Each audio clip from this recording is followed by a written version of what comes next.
such a time as this. And welcome back to For Such a Time as This, the place where there is no such thing as a silent witness. I want to clarify how I ended the last video by saying if I was in Mr. McCluskey's position, I would have pulled the trigger. Let me preference that. There is a picture out there in which it seems like someone in the crowd was pointed a firearm at the McCluskeys.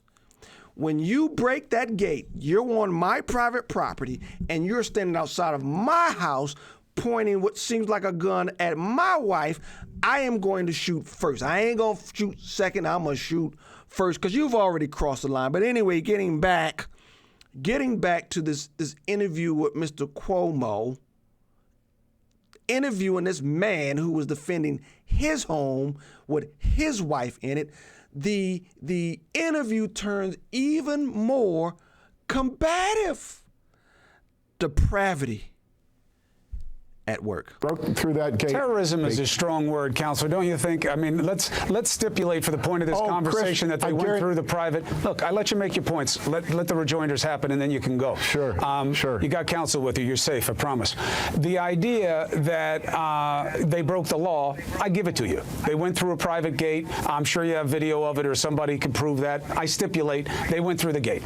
But they're yelling. They're angry. They did not go up your steps. They didn't go to your house. They didn't touch you. They didn't try to enter your home. They didn't try to do anything to your kids. But you say you were assaulted. You're using the civil definition of that, which is that you had the apprehension that something bad was going to happen to you. But nothing did. But to call terrorism when the people are there protesting how the community is treated by the police is a little bit of reverse psychology at a minimum, is it not? You had the apprehension that something bad was going to happen, but it didn't. You don't know. You don't know. You had an apprehension something was going to happen. Are you kidding me? Hey, I've got a television. I've seen what's going on. I've seen old people just pushed in the head and knocked down. I've seen homeless people, firecrackers thrown on them.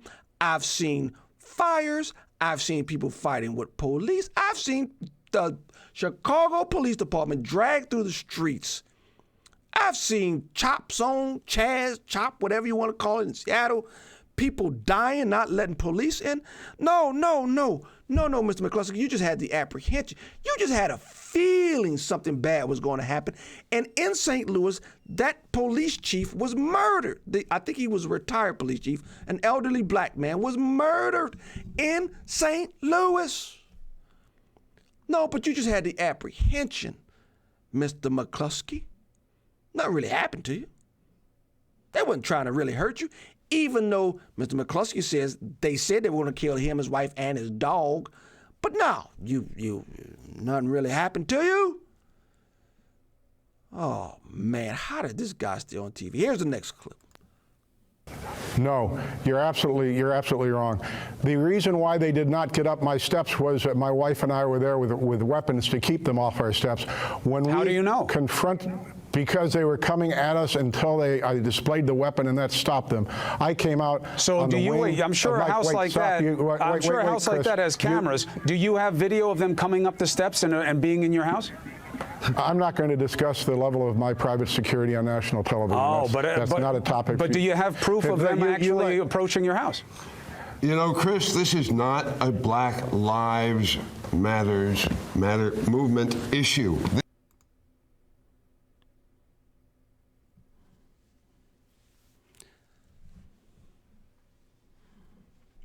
I wish. Nah, I'm not going to say that. Do you have proof that they were coming up the steps to your house? Do you have proof? Do you have proof? Let's ignore they broke down the gate to get into the private yard, the private neighborhood, the private streets. They shouldn't have been there. They broke the law. They broke gates. They were threatening his wife. But do you have proof? Well, what, Chris? Oh, is the man supposed to wait until they actually grab his wife by her hair and start dragging her out in the street before he does something? Goodness gracious. This is not, I've said this in my church, this is not normal stupidity. People aren't normally this stupid. This has to be spiritual. This has to be a spiritual blinding going on because people aren't this stupid. And it gets, if this is a word, it gets stupider. He became counselor. He became the face involuntarily. I'm not saying it was voluntary. I'm saying, why do you think the president retweeted it, so Counselor? look, you can talk all night. You can let me answer. I just asked you a question. Answer it. Why do you think the president retweeted it? Oh, that's a separate question. No, that's the one I'm asking. Well, that's a second question. Maybe you should ask the president. Here, you should ask the president. He doesn't answer my questions, but he answers by his actions. I'm not going to speak for the president. In fact, quite frankly, I find it probably an impossibility for anyone to speak for the president. And that's assuming one wants to say the president speaks. I don't even know what the hell you're talking about. Mr. McCloskey, this is what I'm saying. The president... They're liberals. Mr. McCloskey and his attorney are liberals. And they're trying to suck up to Chris, trying to say, hey, Chris, we're on the same side, buddy. We're on the same side. Hey, man, we're not even sure the president speaks. When he speaks, we're not sure he speaks. You can't satisfy the mob, sir. You can't satisfy the mob. Chris Cuomo said, I don't know what the Hades you're talking about. In essence, shut up. Stop trying to suck up to me.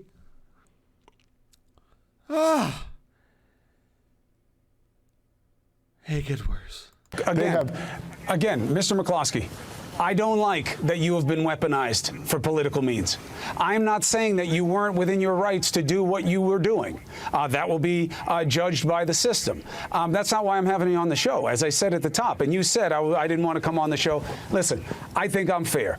I'm not going to use you as a pawn to advance my own agenda like the show you just went on, which is where somebody wants people to see Black Lives Matter as inimical to the American cause. I don't make those kinds of judgments for people. But the guy who just walked past your house on the looping piece of video had hands up, don't shoot on this. The stated purpose of this demonstration, and that's all we can go on, is that they didn't like that the mayor outed, or as you say, doxed people who were for defunding the police. And now you can like that or not like that, but you have been used and politically weaponized as a face of white resistance to that movement. And that's why I asked you that, not because that's how you see yourself, but that's how you're being seen. And I wanted to give you a chance with counsel to respond to that. I don't see... You are the face of the white resistance because you dared to protect your home. And oh, by the way, I'm fair.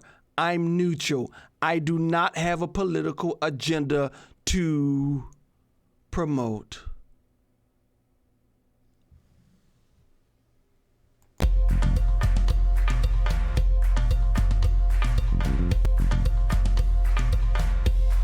For such a time as this,